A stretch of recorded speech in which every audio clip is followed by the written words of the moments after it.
আওয়ামী লীগ এত কেস দিয়েছে, তাদের অবস্থা দেখে আমি চিন্তা করছি আওয়ামী লীগ তো কোন কেস দিয়েছে, কেস তো আরো বেশি হওয়া উচিত ছিল।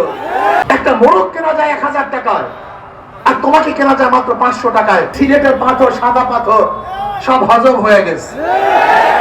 আপনারা দেখেছেন এক বক্তা বিএনপির বক্তব্য দিয়েছেন, ঠ্যাং ধরেন। এটা খারাপ কিছু না। নির্বাচনের সময় আপনি ঠ্যাং ধরবেন আর 5 বছর আপনার ঠ্যাং ধরবে। বক্তৃতা দেখেছেন? বিএনপির বক্তা বলেছেন, যারা বলছে নৌকা ধানের শীষ, 2 সাপের একই বিষ, তাদের জিভটা কেটে দিবেন। খুন্তা, কুড়াল, দাও, কাঁচি যা আছে তা নিয়ে তাদের জিভটা কেটে কালো কুত্তাকে খাওয়াবেন, যা কেস হবে আমার নামে হবে।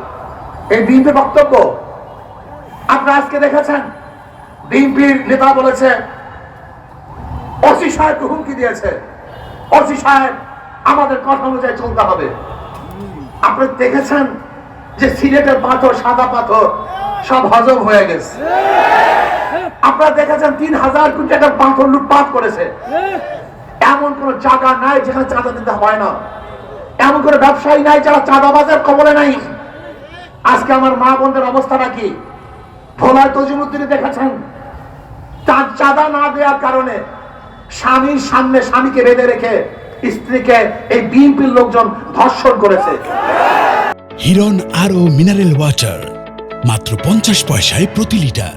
মেয়েকে বিবাহ দেওয়ার রাজি না হওয়ার কারণে মেয়ের সামনে বাবাকে হত্যা করেছে এই বিএনপির লোকজন। আপনারা দেখেছেন যে আজকে বিএনপির লোকজনের অবস্থাটা কি?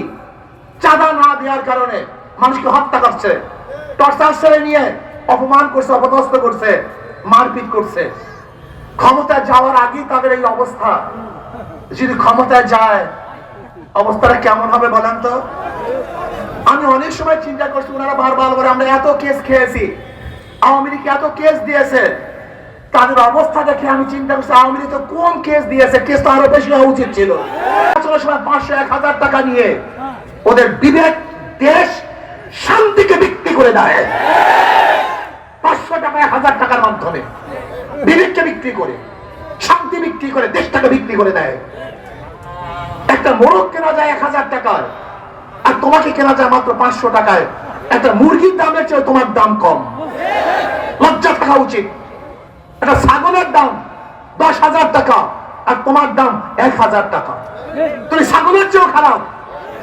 এই মানুষের বিবেক নষ্ট হয়ে গেছে।